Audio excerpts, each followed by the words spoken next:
know it's been a little while, but hey, we're back at it. This time, it's not a preview show, but you'll get that a little bit later. But first, this is a Cavaliers post-game show. As I said in the preview show was a little bit of a twist. Well, this post-game show has a little bit of a twist. That's because I'm doing a post-game, this is post-game for two games. Why? Because the Cavaliers played the Grizzlies Tuesday in Cleveland and Wednesday in Memphis. On Tuesday, the Cavaliers and Grizzlies played each other in Cleveland. Both teams almost full strength. The Cavaliers rested Kyrie Irving, and I believe Memphis rested Marc Gasol. And the Grizzlies got blown out of the gym. Let me check the final score super quick. What was the score of the Memphis Grizzlies game against Cleveland on Tuesday? Yeah, Cleveland won 103-86. And then the two teams met again in Memphis at the FedEx Forum on Wednesday, where Memphis won 93-89. However, even though it was 93-85. Memphis won that game by 8. Even though the score was don't let that close score deceive you. Memphis really outplayed us that game. Because, well, a lot of that was due to LeBron, Kevin Love, and Kyrie Irving all resting. But I don't want to put the blame squarely on them. Memphis played very well. They play a lot. It seems like they play a lot better at FedEx Forum than they do on the road, from my observations. Before they beat us in Memphis, they destroyed the Golden State Warriors by 20 in Memphis. So that shows that the Grizzlies are a good team. And what's interesting is that when people talk about the top teams in the Western Conference, there's always the past couple of years it's been Golden State, San Antonio, Clippers, Oklahoma City a little bit. What team is never mentioned? The Memphis Grizzlies. And they should be. Thankfully, the Cavs are usually mentioned. But, like I said, the Cavs dismantled Memphis in Cleveland. But I think part of that reason that happened is because Memphis is dealing with a lot of injuries. That's not to take away from our performance at all, because we dominated, and we needed a game like that, especially after how we lost to the Clippers at home, which I'm still very, very, very disappointed about.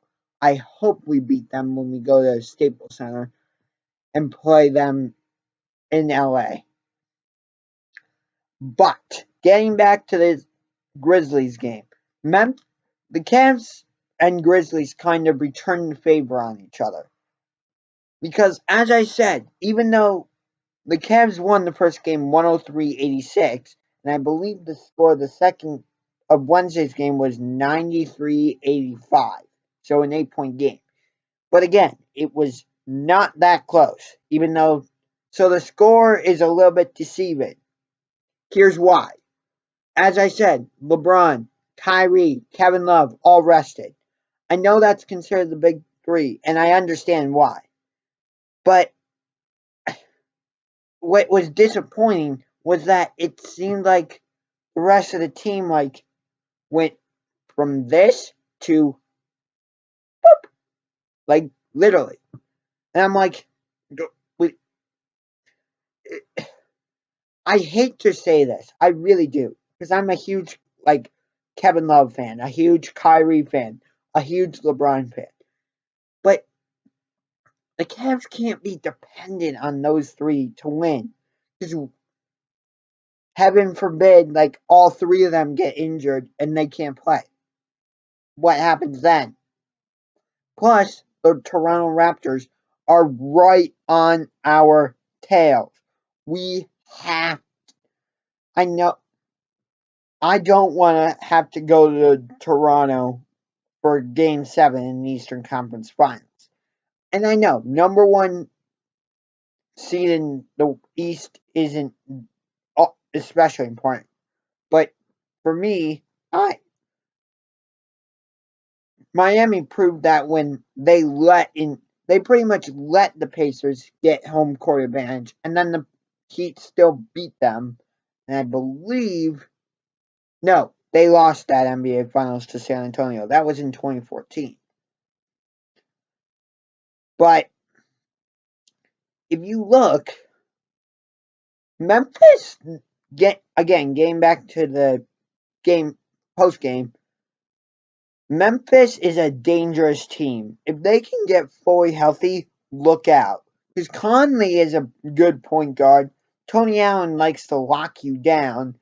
But what's interesting is that they have Zach Randolph, who's one of their best players, coming off the bench now. That's an interesting move to me.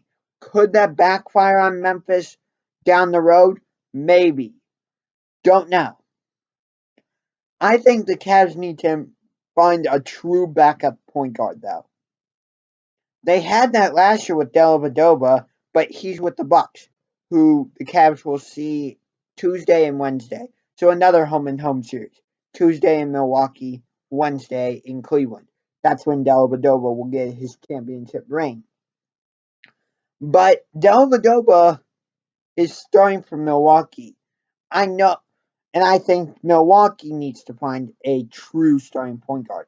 Dellavedova is a better backup point guard for what his skill set is. Now, that's not to take anything away from Matthew Dellavedova in any way. I'm not trying to do that. I'm just saying his skill set fits the role of a backup point guard better. But anyway, the Cavs have their true point. Cleveland has their true point guard in Kyrie Irving, obviously. Even though it seems like LeBron is more of the point guard because Kyrie is more of he's a score first type point guard. And you know what? That's all right. He finds his teammates. Conley, the Grizzlies' usual starting point guard, is a mixture of both.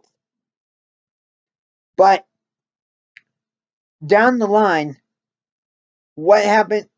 I mean, they have DeAndre Liggins, who's a really good defender. Don't get me wrong. I think he's becoming a good defender. However, he doesn't have a good jump shot. He just doesn't. So he really needs to improve on that. But like the really good teams, most of the time, have a good backup point guard that they can rely on when their starting point guard goes to the bench. Not every team does, but some teams do, such as, let me think, Toronto. They have Kyle Lowry as their starting point guard, but they have Corey Joseph coming off their bench, who I think is also a decent point guard. Who are some other teams? Philadelphia, no. They're a mess. Philadelphia is just a mess. 76ers seem like they have a plan, but I don't know what that is. I know this video has been all over the place a little bit, but I'm trying to keep focused on this post-game show. So, I don't want to be so reliant on all three of our stars playing, of Kyrie, Kevin Love, and LeBron James. But that's what this most recent Grizzlies game shows, is that we're really dependent on our big three, and I don't like that. That's not to take anything away from any of them, because you can't. They're all stars or superstars. But the rest of the guys really need to step up. I mean, come on. Memphis is a very good team, don't get me wrong. But you should be able to beat them. But no team has, I don't think any team has gone undefeated in a season. So you can take a couple off. You're going to lose a couple games. You're going to lose a couple games. That's not a rarity. That's not a rarity in the league. But I want the Cavs to be able to work so that, like, if LeBron rests, they can still work together. That happened in Indiana, like a couple weeks ago, and the Pacers beat them. Was that because LeBron was resting? Probably. So, how do I put this? I'm very happy that we got the split with Memphis. I really am. Because, as I said, Memphis is a very, very dangerous team. So, I expect the Grizzlies to be a tough out for anybody in the playoffs, especially if Memphis can get healthy. But until next time, this is Wine Gold Unger signing off.